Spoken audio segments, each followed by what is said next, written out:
के अपने भुला गईले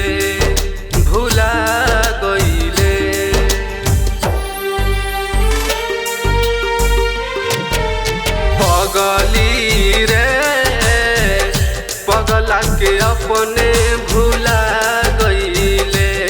हाँ भुला गईले पाके दोसर के हमके रुला गईले। पाके दोसर के हमके रुला गईले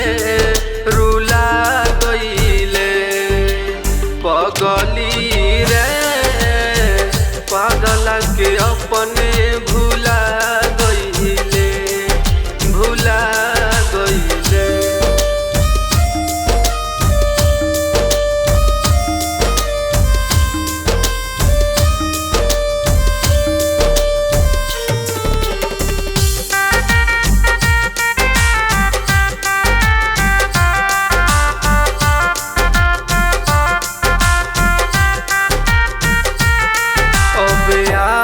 के सहारे दिया तानी गम मिटावेला शराब पियतानी। कब सोचनी ना तोड़बू भरोसा दिन दिन बढ़ता परेशानी।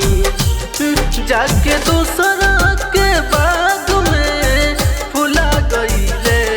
जाके दूसर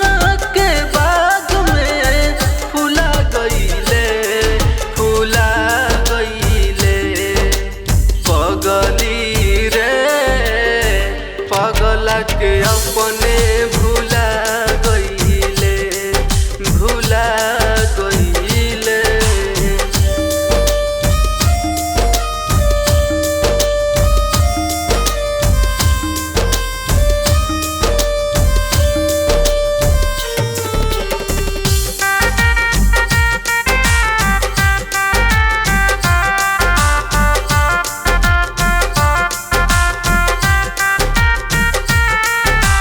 गइल बानी गम निराला दुख होला जेके वो करे बुझाला। प्रीत के पीरा बहुते ह भारी सच कहतानी